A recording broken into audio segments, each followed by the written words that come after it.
धातु के भौतिक गुणधर्म। पहला पॉइंट है इसमें चमक। चमक क्या होती है?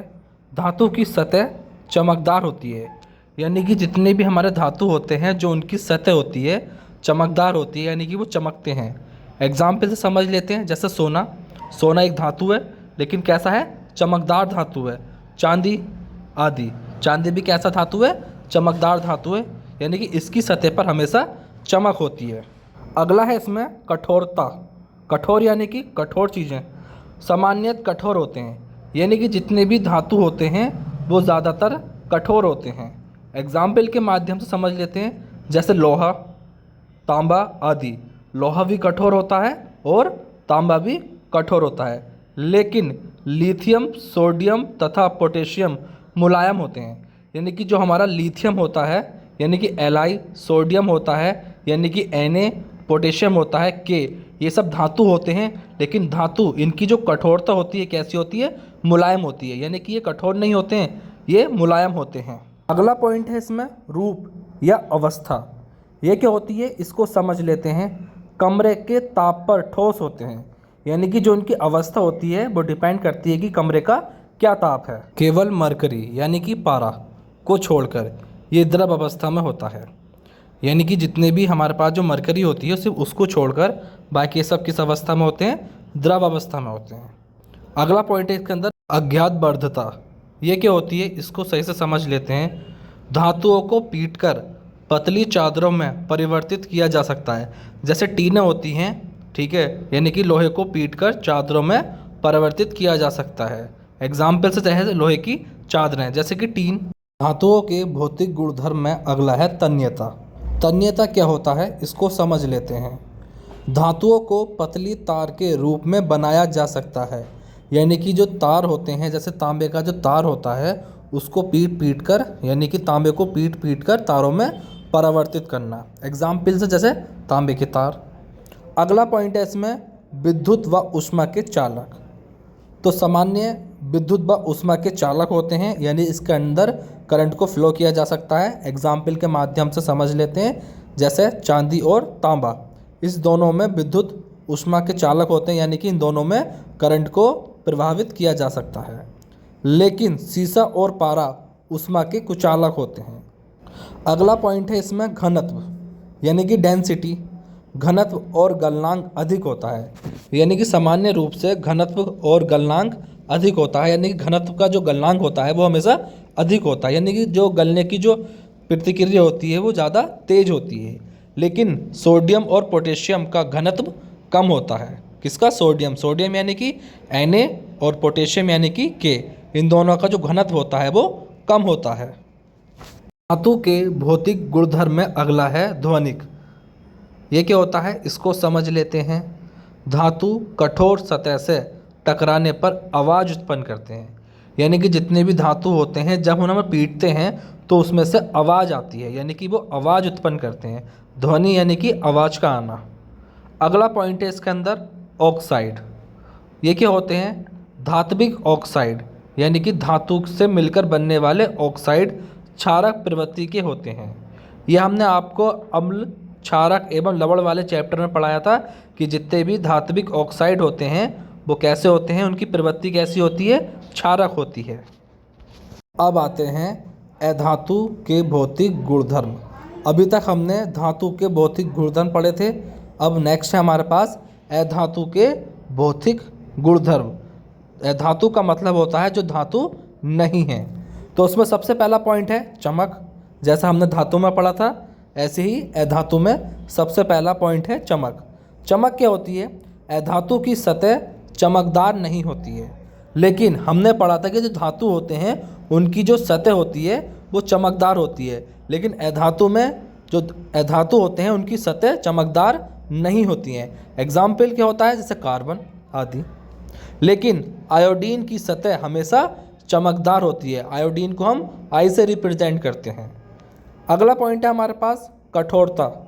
अधातु कठोर नहीं होते हैं, लेकिन धातु जो होते हैं वो कठोर होते हैं, लेकिन जो अधातु होते हैं वो कठोर नहीं होते हैं। एग्जाम्पल क्या हो जाएगा? जैसे कोयला। कोयला कभी भी कठोर नहीं होता है, लेकिन हीरा सबसे ज़्यादा कठोर होता है। ये इसका एक मोस्ट इम्पॉर्टेंट पॉइंट है कि लेकिन जो हीरा होता है वो सबसे ज़्यादा कठोर होता है और हीरा जो होता है वो अधातु होता है। अगला पॉइंट है इसमें रूप अवस्था। कमरे के ताप पर या तो ठोस या गैसीय अवस्था में होते हैं। केवल ब्रोमीन को छोड़कर ये द्रव अवस्था में होता है, यानी कमरे के ताप पर ये ठोस और गैस अवस्था में होते हैं, लेकिन ब्रोमीन को छोड़कर ये कौन सी अवस्था में होता है? द्रव अवस्था में होता है। अगला पॉइंट है इसमें अज्ञात वर्धता। अधातु अज्ञात वर्धता नहीं होते हैं। अधातु के भौतिक गुणधर्म में अगला है तन्यता। अधातुओं को पतले तार के रूप में नहीं बनाया जा सकता है, लेकिन धातु को बनाया जा सकता था तार के रूप में। अगला पॉइंट है विद्युत व ऊष्मा के चालक। विद्युत व ऊष्मा के कुचालक होते हैं, लेकिन ग्रेफाइट विद्युत का सुचालक होता है, यानी कि जो ग्रेफाइट होता है उसके अंदर करंट को फ्लो किया जा सकता है। अगला है घनत्व। सामान्य घनत्व और गलनांक कम होता है। अगला पॉइंट है ध्वनिक। अधातु कठोर सतह से टकराने पर आवाज़ उत्पन्न नहीं करते हैं, लेकिन जो धातु होते हैं वो कठोर सतह से टकराने पर आवाज़ उत्पन्न करते हैं। अगला पॉइंट है इसके अंदर ऑक्साइड। अधात्विक ऑक्साइड अम्लीय प्रवृत्ति के होते हैं। जैसे ही आपको मैंने पिछले वाले पेज पर ये बताया था कि जितने भी धात्विक ऑक्साइड होते हैं वो क्षारीय प्रवृत्ति के होते हैं, लेकिन जितने भी अधात्विक ऑक्साइड होते हैं वो सब अम्लीय प्रवृत्ति के होते हैं। अब आ जाते हैं अधातुओं के रासायनिक गुणधर्म। ये क्या होता है? सबसे पहला पॉइंट है इसके अंदर अधातुओं की वायु के साथ अभिक्रिया, यानी कि जितने भी धातु होते हैं उनकी सब वायु के साथ अभिक्रिया कराने पर उत्पाद में हमें क्या बनता है? तो धातुएं ऑक्सीजन के साथ अभिक्रिया करके धातु ऑक्साइड बनाती हैं, यानी कि जितने भी धातु होते हैं ऑक्सीजन यानी कि एक तरह से वायु के साथ अभिक्रिया करके धातु ऑक्साइड बनाती है। जैसे कि धातु प्लस ऑक्सीजन, एरो का साइन, जब ये दोनों एक दूसरे के साथ अभिक्रिया करेंगे तो क्या बनाएंगे? धातु ऑक्साइड। एग्जाम्पल के माध्यम से समझ लेते हैं। Cu यानी कि कॉपर धातु है, प्लस O2 यानी ऑक्सीजन, तो क्या बना? Copper oxide. Al यानी कि एल्युमिनियम धातु है और O2 क्या है? ऑक्सीजन। जब इन दोनों ने अभिक्रिया करी तो क्या बना? Al2O3 aluminium oxide. अगला पॉइंट है हमारा धातुएं ऑक्सीजन के साथ अलग अलग तरह से अभिक्रिया करती हैं। तो उसमें सबसे पहला पॉइंट है हमारा Na यानी कि सोडियम और पोटेशियम यानी कि K वायु में आग पकड़ लेते हैं, यानी कि जो दोनों होते हैं सोडियम और पोटेशियम ये वायु में जल्दी आग पकड़ लेते हैं, जिसे रोकने के लिए इन्हें केरोसिन के तेल में डुबोकर रखा जाता है। यानी कि इन्हें बचाने के लिए, किसे बचाने के लिए? सोडियम और पोटेशियम को बचाने के लिए केरोसिन का जो तेल होता है उसमें डुबोकर रखा जाता है। अगला पॉइंट है इसके अंदर Mg, Al, Zn और Pb ये सभी वायु के साथ धीरे धीरे अभिक्रिया करते हैं। इन धातुओं पर ऑक्साइड की परत चढ़ जाती है। अगला पॉइंट है Fe यानी कि लोहा वायु में गर्म करने पर कोई अभिक्रिया नहीं करता है, यानी कि जो लोहा होता है वो वायु में गर्म करने पर कोई अभिक्रिया नहीं करता है, लेकिन लोहा चूड़ यानी कि लोहे के छोटे छोटे टुकड़े यानी चूरा गर्म करने पर तेज़ी से जलने लगता है, जैसा आपने लोहार को देखा होगा।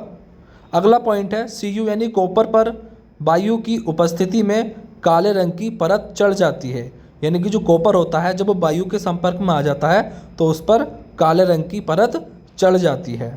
अगला पॉइंट है Ag यानी चांदी और Au यानी सोना यानी गोल्ड वायु के साथ अभिक्रिया नहीं करते हैं, यानी कि चांदी और सोना कभी भी वायु के साथ अभिक्रिया नहीं करते हैं। अगला पॉइंट है हमारा उभयधर्मी ऑक्साइड। ये क्या होता है? इसको अच्छी तरीके से समझ लेते हैं। वह धातु ऑक्साइड जो अम्ल तथा क्षारक दोनों से अभिक्रिया करते हैं और उत्पाद में जल तथा लवण बनाते हैं, उनको हम उभयधर्मी ऑक्साइड कहते हैं। जैसे कि एग्जाम्पल के माध्यम से Al2O3 प्लस 6HCl यानी कि HCl यानी कि अम्ल, जब धातु अम्ल के साथ अभिक्रिया करेगा तो उत्पाद में क्या बनाएगा? यानी कि उत्पाद में जल और लवण बनाते हैं। नेक्स्ट पॉइंट है Al2O3 प्लस NaOH। NaOH यानी कि सोडियम हाइड्रोक्साइड क्या है, क्षारक है। जब अभिक्रिया करेगा तो उत्पाद में क्या बनाएगा, लवण और जल, यानी कि जल तथा लवण का निर्माण करते हैं। अगला टॉपिक है हमारा धातुओं के रासायनिक गुणधर्म। तो इसमें दूसरा है जल के साथ अभिक्रिया, यानी कोई भी धातु है जब वो जल के साथ अभिक्रिया करेगी तो उत्पाद में क्या बनाएगी, धातु ऑक्साइड या हाइड्रोक्साइड और हाइड्रोजन। जैसे कि धातु ऑक्साइड है और वो जल के साथ अभिक्रिया करता है तो उत्पाद में क्या बनाएगा, धातु हाइड्रोक्साइड। एग्जाम्पल के माध्यम से समझ लेते हैं, जैसे कि Na प्लस H2O। Na यानी कि सोडियम यानी कि धातु, H2 यानी कि जल, जब ये अभिक्रिया करेंगे तो उत्पाद में क्या बनाएगा, NaOH यानी कि लवण और प्लस H2 यानी कि हाइड्रोजन। दूसरा एग्जाम्पल देख लेते हैं, Ca यानी कि कैल्शियम प्लस H2O। कैल्शियम यानी कि धातु और H2O यानी कि जल, अभिक्रिया करेगा CaOH का होल ट्वाइस यानी कि चूने का पानी और प्लस हाइड्रोजन यानी कि H2। Fe यानी लोहा, H2O यानी कि जल के साथ अभिक्रिया करेगा, उत्पाद में Fe3O4 प्लस H2 यानी कि हाइड्रोजन। अगला टॉपिक है हमारा अलग अलग धातु जल को अलग अलग अवस्था के साथ अभिक्रिया करते हैं, यानी कि जो अलग अलग धातु जल को अलग अलग अवस्था के साथ किस प्रकार से अभिक्रिया करते हैं। तो पहला पॉइंट है इसके अंदर Na, K और Ca यानी कि सोडियम, पोटेशियम और कैल्शियम ठंडे पानी के साथ अभिक्रिया करते हैं, यानी कि ये जो तीनों हमारे पास हैं तो ये किसके साथ अभिक्रिया करते हैं, ठंडे पानी के साथ अभिक्रिया करते हैं। जैसे कि Al हो गया, Fe हो गया और जिंक हो गया, ये जल वाष्प के साथ अभिक्रिया करते हैं। तीसरा पॉइंट हमारा Mg, गर्म पानी के साथ अभिक्रिया करते हैं। चौथा है हमारे पास कैल्शियम और मैग्नीशियम अभिक्रिया के दौरान जल की सतह पर आ जाते हैं, यानी कि सतह पर आ जाते हैं क्योंकि उत्पन्न हाइड्रोजन गैस के बुलबुले यानी कि Ca और Mg सतह पर चिपक जाते हैं, इसी वजह से। अगला पॉइंट हमारा Au, Ag, Cu और Pb जल के साथ अभिक्रिया नहीं करते हैं, और ये टॉपिक थोड़ा हमारा मोस्ट इंपॉर्टेंट टॉपिक है, थोड़ा इसको ध्यान रखना है कि Au जो होता है और Ag जो होता है, Au यानी कि गोल्ड, ठीक है, Cu जो होता है और Pb जो होता है वो जल के साथ अभिक्रिया नहीं करते हैं। धातुओं के रासायनिक गुणधर्म में तीसरा पॉइंट है धातु की अम्ल के साथ अभिक्रिया, यानी कि जब कोई धातु अम्ल के साथ अभिक्रिया करेगा तो उत्पाद में क्या बनाएगा। एग्जाम्पल के माध्यम समझ लेते हैं, हमारे पास कोई धातु है और प्लस तनु अम्ल, यानी अम्ल जो है वो पतला है, जब वो एक दूसरे के साथ अभिक्रिया करेगा तो उत्पाद में लवण बनाएगा और प्लस हाइड्रोजन बनाएगा। एग्जाम्पल के माध्यम से Fe यानी कि लोहा और HCl यानी कि हमने अम्ल ले लिया, उत्पाद में क्या बनाया, FeCl2 प्लस H2 यानी कि हाइड्रोजन। अगला है Al यानी कि एल्युमिनियम प्लस HCl यानी कि हाइड्रोक्लोरिक एसिड, उत्पाद में क्या बनाया, AlCl3 प्लस H2 यानी कि हाइड्रोजन। धातुओं के रासायनिक गुणधर्म में चौथा पॉइंट है धातुओं की अन्य धातु लवणों के साथ अभिक्रिया, यानी कि कोई भी धातु है वो अन्य धातु लवणों के साथ किस प्रकार से अभिक्रिया करेगा। जैसे कि हमारे पास एग्जाम्पल है, धातु A है प्लस लवण विलयन कोई B है, जब वो अभिक्रिया करेगा तो लवण विलयन A बनाएगा प्लस धातु B बनाएगा। एग्जाम्पल के माध्यम समझ लेते हैं, जैसे कि Fe प्लस CuSO4 जब ये अभिक्रिया करेगा तो FeSO4 यानी कि लवण विलयन A बनाया और प्लस धातु B कौन सा था हमारे पास, कॉपर यानी कि Cu। अगला आ जाएगा हमारे पास सक्रियता श्रेणी, और ये टॉपिक हमारा बोर्ड एग्जाम के लिए मोस्ट इंपॉर्टेंट टॉपिक है, इसको समझते हैं नेक्स्ट पेज से। सक्रियता श्रेणी क्या होती है इसको समझ लेते हैं। वह सारणी जिसमें धातुओं को क्रियाशीलता को आरोही क्रम में व्यवस्थित किया गया हो। आरोही क्रम का मतलब होता है बढ़ता हुआ क्रम, ठीक है। समझ लेते हैं क्या है। जैसे कि हमारे पास एक श्रेणी बनी हुई है, इसके अंदर कुछ केमिकल लिखे हुए हैं, जैसे K यानी कि पोटेशियम, Na यानी कि सोडियम, Ca यानी कि कैल्शियम, Mg यानी कि मैग्नीशियम, Al यानी कि एल्युमिनियम, Zn यानी कि जिंक जिसे हम जस्ता बोलते हैं, Fe यानी आयरन यानी लोहा, Pb यानी कि लेड यानी कि सीसा, H यानी हाइड्रोजन, Cu यानी कॉपर यानी तांबा, Hg यानी मरकरी यानी पारा, Ag यानी सिल्वर यानी चांदी और Au यानी कि गोल्ड यानी कि सोना। यानी कि जितने भी ऊपर हमारे धातु होते हैं वो ज़्यादा क्रियाशील धातु होते हैं, अधिक क्रियाशील धातु होते हैं, और सबसे नीचे वाले जो पार्ट होते हैं यानी कि धातु जो होते हैं वो कम क्रियाशील वाले धातु होते हैं, और जो मीडियम में होते हैं, ठीक है, यानी कि जैसे कि जो बीच में लिखे हुए धातु हैं वो हमारे मध्यम क्रियाशील धातु होते हैं। यानी कि कम क्रियाशील धातु नीचे की तरफ होते हैं और अधिक क्रियाशील धातु ऊपर की तरफ होते हैं, और जो मीडियम क्रियाशील धातु होते हैं वो बीच में होते हैं। अगला टॉपिक है हमारा धातुओं की अधातुओं के साथ अभिक्रिया, यानी कि जो भी धातु हैं वो अधातुओं के साथ किस प्रकार से अभिक्रिया करेंगे। तो सबसे पहला पॉइंट है इसमें तत्वों को अभिक्रियाशीलता, संयोजकता, कोष को पूर्ण करने की प्रवृत्ति के रूप में समझ लेते हैं। दूसरा है धातु संयोजकता कोष से इलेक्ट्रॉन त्याग करके धनायन बनाते हैं। और तीसरा पॉइंट है हमारा धातु संयोजकता कोष में इलेक्ट्रॉन ग्रहण करके ऋण आयन बनाते हैं।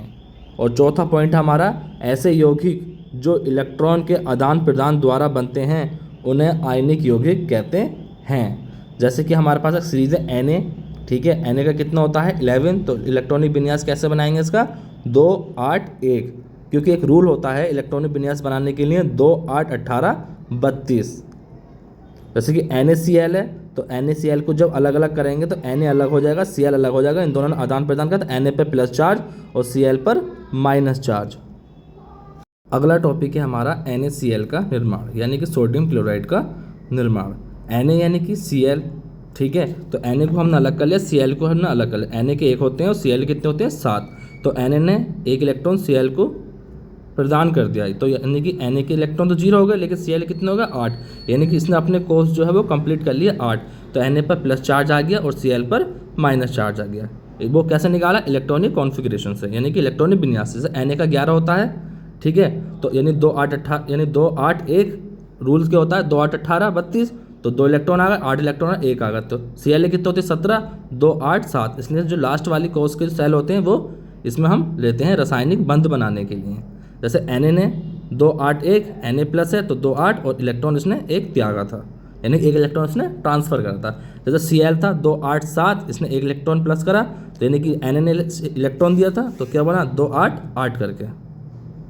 अगला टॉपिक है हमारा आयनिक यौगिक के गुणधर्म क्या होते हैं समझ लेते हैं। पहला है भौतिक प्रकृति, ये ठोस, कठोर व भंगुर होते हैं। दूसरा है गलनांक एवं क्वथनांक, इनका जो अधिक होते हैं, यानी गलने की क्रिया और जमने की क्रिया इनकी अधिक होती है। तीसरा पॉइंट है घुलनशीलता, यानी घुलनशीलता, जब जल में घुलनशील परंतु पेट्रोल और केरोसिन में अघुलनशील होते हैं, यानी कि ये जल में तो घुलनशील होते हैं लेकिन जो पेट्रोल और केरोसिन होता है इसमें अघुलनशील होते हैं, यानी कि आसानी से नहीं घुलते हैं। चौथा पॉइंट है इसके अंदर विद्युत की चालकता। विद्युत की चालकता क्या होती है, आयनिक यौगिक जलीय विलयन और गलित रूप में विद्युत का चालन करते हैं परंतु ठोस अवस्था में विद्युत को चालन नहीं करते हैं, यानी कि जो गलने के रूप में होते हैं उस टाइम ये विद्युत का चालन कर देते हैं, लेकिन जब ये ठोस अवस्था में होते हैं जब ये विद्युत का चालन नहीं करते हैं। अगला टॉपिक है हमारा धातुओं को प्राप्ति, यानी कि धात्विकी। जैसे सबसे पहला टॉपिक है खनिज।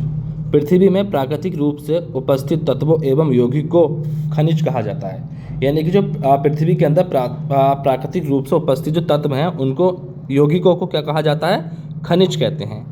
अयस्क क्या होते हैं, वह खनिज जिसमें धातु अधिक मात्रा में पाया जाता है, यानी कि जो खनिज होता है जिसमें धातु अधिक मात्रा में पाया जाता है और उससे निकलने वाला लाभकारी होता है, यानी कि प्रॉफिटेबल होता है, उसे अयस्क कहते हैं। तीसरा है गैंग। ये क्या होता है, पृथ्वी से निकाले गए अयस्क में रेत, मिट्टी, यानी कि जो कंकड़ होते हैं आदि जैसी अशुद्धियाँ पाई जाती हैं, यानी कि जो अशुद्धियाँ पॉइंट होते हैं उन्हें हम क्या कहते हैं, गैंग कहा जाता है।